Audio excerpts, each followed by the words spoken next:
Hello students, good morning, good afternoon, good evening. I welcome you to my YouTube channel Literary Passion. Dear students, we are here on the object in studying literature. I taught you the qualities of literature which is now finished. Okay, we are now on the object in studying literature. यानी कि अगर हम literature में study करते हैं तो उसका object क्या है, तो ये पढ़ेंगे। कुछ पैराग्राफ्स और लेफ्ट हैं बचे हुए हैं, फिर इसके बाद हम एंग्लो सेक्शन पीरियड पे चलेंगे। लिखा, aside from the pleasure of reading, of entering into a new world and having our imagination quickened, the study of literature has one definite object and that is to know man. कहा गया है कि अगर हम literature पढ़ते हैं तो जो उससे हमें खुशियाँ मिलती हैं, प्लेजर मिलता है, उसके अलावा भी क्या है, और हम एक नई दुनिया में एंटर कर, जब हम पढ़ते हैं, रीडिंग करते हैं, तो एक नई दुनिया में हमारी एंट्री होती है और फिर जो है वहीं से हमारा इमेजिनेशन या फिर सोचने की जो शक्ति है, पावर है, तुरंत क्विकेंड हो जाती है और मतलब जल्दी से अराउज हो जाती है। कहने का मतलब ये है कि जब हम लिटरेचर पढ़ना शुरू करते हैं तो उसमें पढ़ने का जो आनंद आता है तो सो आता ही है, इसके अलावा भी हमारा इमेजिनेशन जो होता है, जो कल्पना होती है, सोचने की जो शक्ति होती है, वो तुरंत हमारे यहाँ से अराउज हो जाती है, क्विकन हो जाती है, डेवलप हो जाती है और फिर इसके बाद हम तरह तरह की उस परिकल्पनाएँ करना शुरू कर देते हैं। ये तो बात रही, ये तो ठीक है, जब हम पढ़ते हैं, लिटरेचर पढ़ते हैं, ये चीज़ें तो हमें मिलती हैं, लेकिन इसका एक डेफिनेट ऑब्जेक्ट ये है, अगर आप लिटरेचर की स्टडी करते हैं, वो है इंसान की स्टडी करना या इंसान के बारे में जानना। यानी कि ओवरऑल यूँ कह लें कि डेफिनेट ऑब्जेक्ट के रूप में जो इसका ऑब्जेक्ट निकल के आता है या ऑब्जेक्टिव या उद्देश्य निकल के आता है, वो इंसान को जानना। जैसा कि आपको मालूम है कि literature is a reflection of society, it is a mirror of society. ये समाज का दर्पण होता है, समाज का प्रतिबिंब होता है, तो जाहिर सी बात है, और समाज हमसे होता है, तो उसके कार्य व्यवहार, उसकी कार्यशैली, उसका जो स्टाइल है, वे ऑफ लिविंग है, इनके बारे में स्टडी करना ही लिटरेचर का एक बहुत बड़ा ऑब्जेक्ट है, ऑब्जेक्टिव है। Now man is ever a dual creature. अब इंसान क्या है, एक दोहरा क्रिएचर के रूप में काम करता है, मतलब उसके दो कैरेक्टर्स हैं, दो किरदार हैं, दो क्रिएचर हैं। क्रिएचर का मतलब प्राणी है। He has an outward and inner nature, मतलब उसके दो नेचर हैं, एक आउटवर्ड, एक इनर, मतलब एक्सटर्नल इंटरनल। ये तो बात आप लोग भी जानते होंगे कि इंसान का नेचर जो एक्सटर्नली कुछ और होता है, इंटरनली कुछ और होता है, यानी दो तरह से वो नज़र आता है। He is not only a doer of deeds but a dreamer of dreams. वह सिर्फ कामों को करने वाला इंसान नहीं होता है, बल्कि ख्वाबों को देखने वाला भी इंसान है। यानी कि वह डूअर ऑफ डीड्स ही नहीं है, बल्कि ड्रीमर ऑफ ड्रीम्स भी है।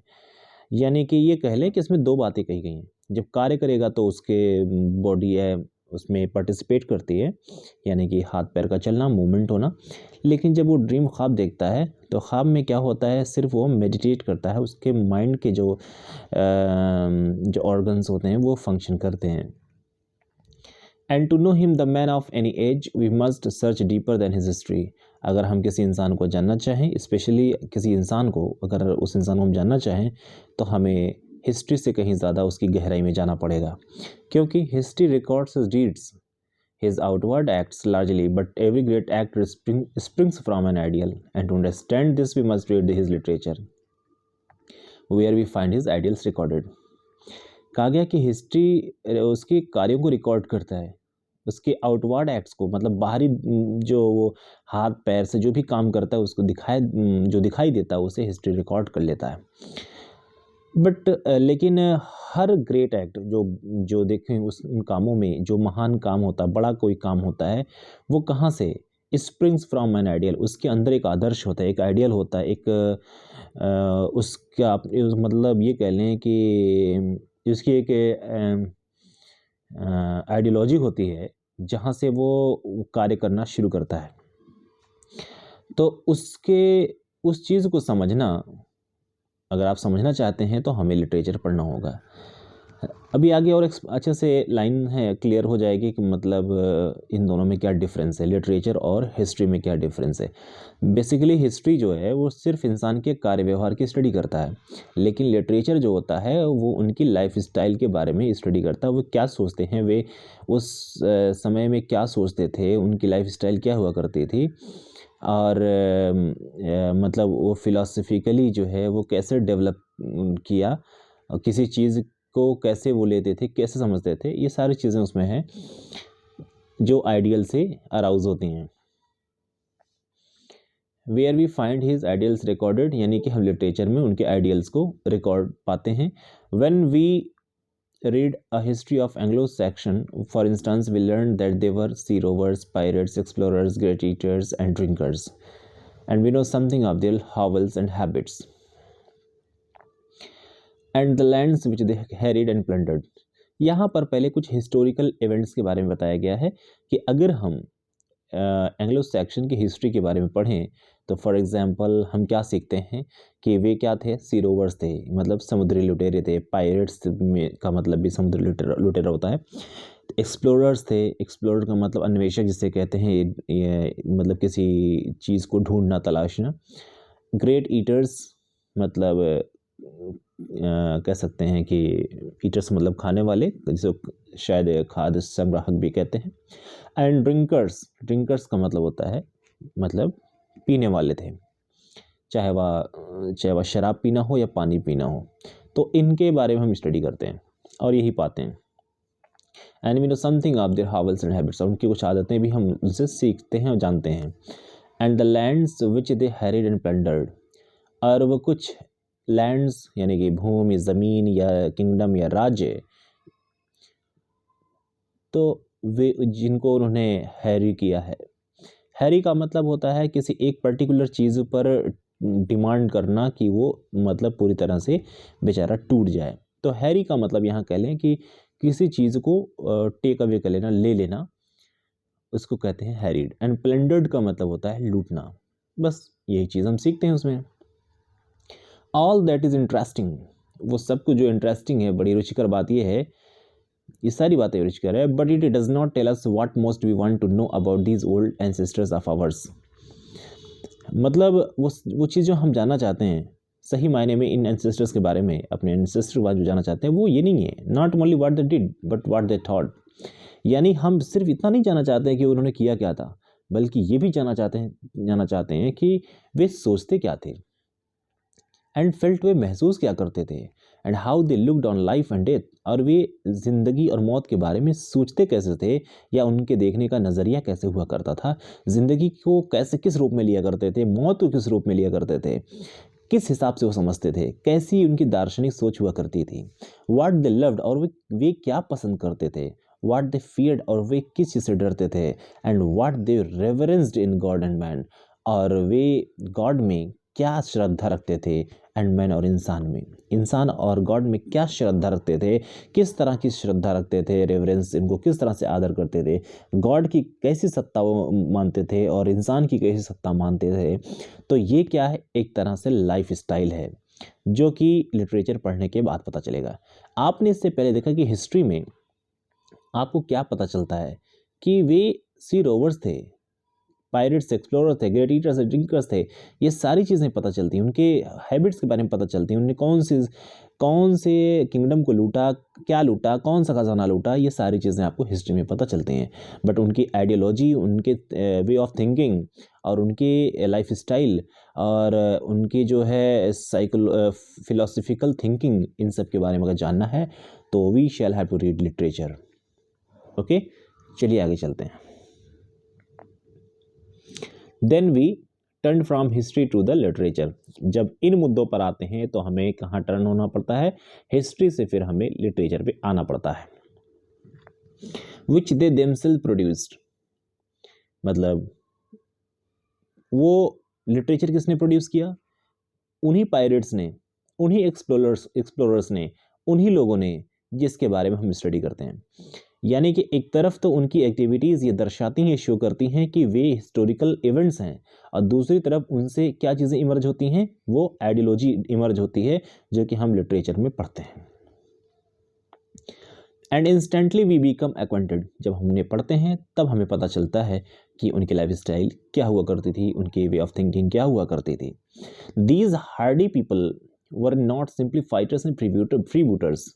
वे वे पीपल, वे लोग जो बड़े ही हार्डी थे, हार्डी का मतलब यूँ कह सकते हैं कि किसी भी चीज़ में स्ट्रिक्ट, वे क्या थे, सिंपली फाइटर्स नहीं थे। फाइटर्स मतलब लड़ाकू ही नहीं थे कि मतलब एक दूसरे से मारना काटना पीटना, सिर्फ लड़ाई ही नहीं करते थे। और फ्री बूटर्स सिर्फ नहीं थे, यानी कि लुटेरे ही नहीं थे। They were men like our selves, वे इंसान थे ठीक हमारी तरह। Their emotions awaken instant response in the souls of their descendants. और उन्हीं के इमोशंस, किसके, उन्हीं लुटेरों के, एक्सप्लोरर्स के, उन्हीं ऐसे हिस्टोरिकल मेन के जिनकी हम कार्यशैली को पढ़ते हैं हिस्ट्री में, तो वो क्या करते हैं, उनके भी अपने इमोशंस हुआ करते थे। और उन्हीं इमोशन से ही हमारे जो उनके डिसेंडेंट्स थे, जो उनके वंशज थे तो उनकी भी सोल, उनकी भी आत्मा जाग उठती है और रिस्पॉन्ड करने लगती है। मैं इसको इस तरह से कह लूँ, जैसे कोई एग्जाम्पल हम लेते हैं अपनी डेली लाइफ का, महात्मा गांधी। अब जैसे महात्मा गांधी की कार्यशैली से सभी वाकिफ हैं, सभी परिचित हैं, बहुत लोग उसे अपने कार्य व्यवहार में या अमल में लाते हैं। तो महात्मा गांधी के बारे में पढ़ना, उनकी आइडियोलॉजी पढ़ना और उनको अपनी सोल में, अपनी अंतरात्मा में उतार लेना, उनके हिसाब से नॉन वायलेंस को फॉलो करना, ये क्या है, यही चीज़ है कि मतलब कुछ आइडियोलॉजी जो है तुरंत हमारे जो सोल होती हैं उसके हिसाब से रिस्पॉन्स करना शुरू कर देती हैं। जैसे डॉक्टर B.R. अम्बेडकर की जो शैली है, कार्यशैली, उसको हर इंसान सोचता है कि मैं उनकी तरह फीलिंग, इमोशंस और अपने कार्यशैली में वो चीज़ें ले आऊँ। At the words of their gleemen, we thrill again to their wild love of freedom and the open sea. We grow tender at their love of home and patriotic at their deathless loyalty to their chief. अब देखिए यहाँ पर guys, यहाँ पर क्या कहा गया है वही चीज़ समझाने की कोशिश की गई है कि जो हिस्टोरिकल इवेंट्स होते हैं वो लिटरेचर में होने वाले इवेंट्स से वेरी करते हैं, यानी कि they are slightly different from the events of literature. कहा जा रहा है कि जो ग्लीमैन, उनके ग्लीमैन हुआ करते थे। ग्लीमैन का मतलब होता है कि person specially for professionally entertainment, मतलब प्रोफेशनल एंटरटेनर को ग्लीमैन कहते हैं। या स्पेशली सिंगर हुआ करता था जो गाने वगैरह गाया करता था, लोगों को एंटरटेन कराता था, उसे ग्लीमैन कहते हैं। तो उस ज़माने में तो उनके जो ग्लीमैन हुआ करते थे एंटरटेन कराने के लिए, प्रोफेशनल एंटरटेनर जो थे, उनके वर्ड्स पर, उनके गानों पर, उनके शब्दों पर, उनकी बातों पर वी थ्रिल अगेन, हम क्या होते हैं, रोमांस से भर जाते हैं। To their wild love of freedom, यानी कि उनकी भी मतलब आकांक्षाएं हुआ करती थी, पैशन हुआ करती थी कि उन्हें फ्रीडम मिले, ओपन सी मिले। और फिर क्या, we grow tender at the love of home. फिर इसके बाद हमारी जो इमोशंस होती हैं थोड़ा स्लाइटली डाउन हो जाती हैं जब हम ये सोचते हैं कि वे भी, उनका भी अपना घर होना चाहिए मतलब समझ पा रहे हैं हम। यानी कि जो प्लंडरर्स हुआ करते थे, जो सी रोवर्स हुआ करते थे, वे तो बिल्कुल, उनका कोई अपना मकान नहीं होता था, कोई घर नहीं होता था, उन्हें वैगाबाउंड्स कहा जाता था, उन्हें वांडरर कहा जाता था।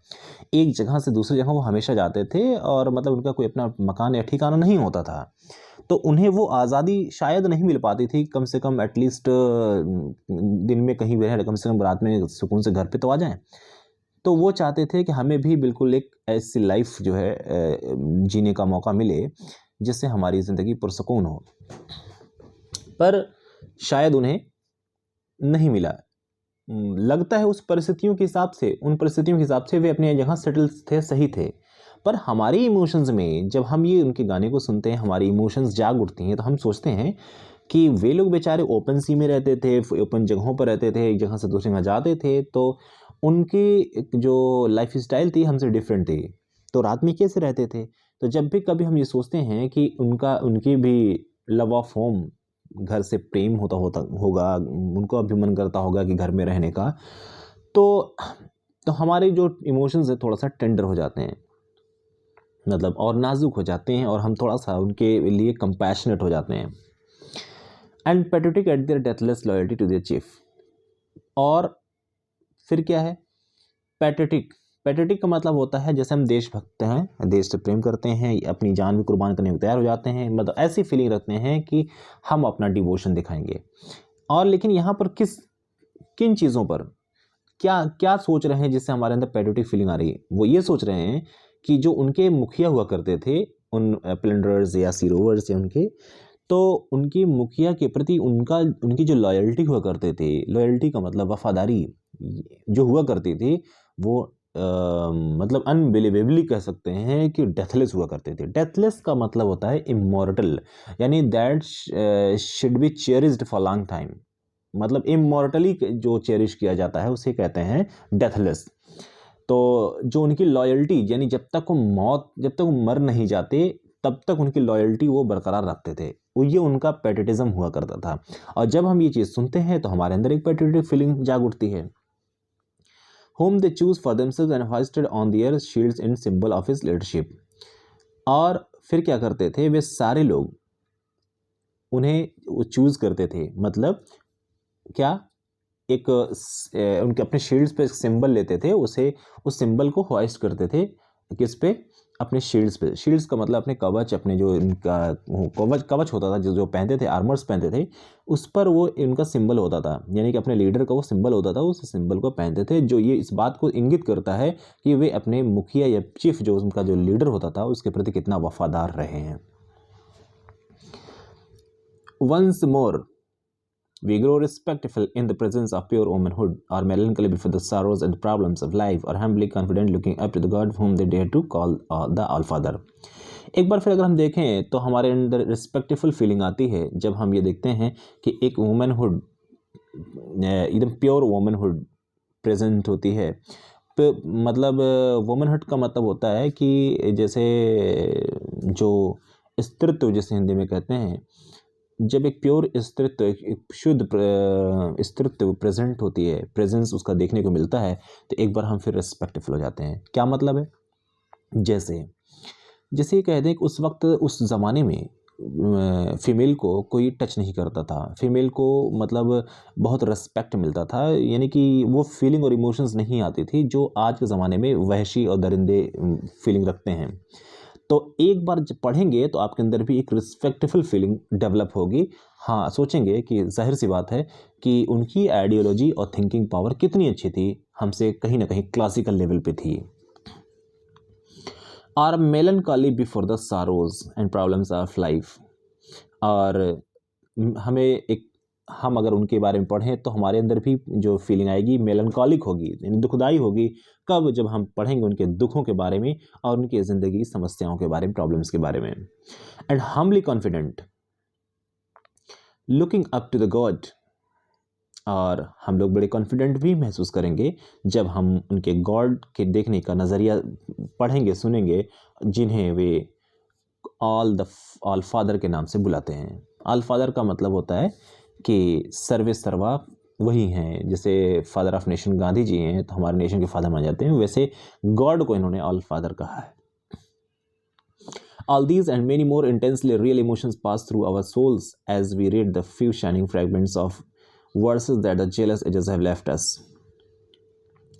और ये सारे और ऐसे बहुत सारे जो हैं मतलब तीव्र गति से जो हमारे अंदर जो रियल इमोशंस निकलते हैं वो हमारी आत्मा से निकलते हैं, हमारे सोल से निकलते हैं। और जैसे ही हम इनके ऐसे इस तरह के वर्सेस के फ्रेगमेंट्स को पढ़ते हैं, जो कि बताया शाइनिंग है, शाइनिंग का मतलब होता है डल नहीं होते हैं, हमेशा चमकने वाले होते हैं, हमेशा कहीं ना कहीं लाइट करते रहते हैं हमें, तो इसलिए शाइनिंग फ्रेगमेंट्स कहा गया है। तो इनके वर्सेस के जो फ्रेगमेंट्स जब हम पढ़ते हैं तो वो हमें क्या करते हैं, एनलाइट करते रहते हैं और डेफिनेटली हमारे अंदर रियल इमोशंस इंटेंशनली जाग उठती हैं। That the jealous ages have left us. यहाँ पर बताया गया है the jealous ages have left us. उस एजेस का मतलब यहाँ पे जैसे जो युग हैं उसको बताएगा जेलस, और उसने हमारे लिए जो छोड़ रखा है। जेलस क्वालिटी जो बताएगी इसलिए बता दी गई है कि परहैप्स मेरे अनुभव में, एक्सपीरियंस भी ये है कि उस वक्त हम नहीं रहे जब वो लोग थे हम उनकी इस तरह की फीलिंग्स को, उनकी आइडियोलॉजी को हम महसूस कर सकते थे। लेकिन आज हम जिस समाज में रह रहे हैं, हमें इस बात का दुख है कि यहाँ पर वहशी और दरिंदे रहते हैं, और वो ना रिस्पेक्ट है, ना वो फीलिंग, ना इमोशंस एक दूसरे के प्रति, ना रिस्पेक्ट, इज्जत है, नथिंग है। तो वो जो है बताया गया है कि उस एज ने हमें उस वक्त पैदा नहीं किया, हम या उस एज में हम नहीं रहे, इसलिए जेलस कह दिया गया है। तो I think this is the same as I am describing. एक चंद लाइनें और हैं, इसको हम पढ़ लेते, बड़ा इंपॉर्टेंट है, हमने देखिए हाईलाइट भी किया हुआ है। It is so with any age or people, या किसी भी युग में या लोगों के साथ हो सकता है। To understand them we must read not simply their history which records their deeds, but the literature which records the dreams that made their deeds possible. यहाँ पे कहा गया है कि उन्हें समझने के लिए हमें सिर्फ हिस्ट्री ही नहीं पढ़ना चाहिए, बल्कि उनके ऐसे कार्यों को जिसे रिकॉर्ड कर दिया गया है उसे भी पढ़ना चाहिए, और उनके लिटरेचर को पढ़ना चाहिए जो उनके ख्वाबों को, उनके सपनों को रिकॉर्ड करता है। और वही सपने जो देखते हैं वही उनके कार्यों को पॉसिबल भी बनाता है, क्योंकि पता है जो हमारे कार्य व्यवहार में कुछ आता है तो हम सपने देखते हैं, सपने से ही सब कुछ होता है। सपने से ही सपना नहीं देखेंगे तो कैसे एक्शन में हम उस चीज़ को कर पाएंगे। इसीलिए अरिस्टोटल ने इसको डिफाइन किया। देखिए, so Aristotle was profoundly right when he said, उन्होंने कहा था कि poetry is more serious and philosophical than history.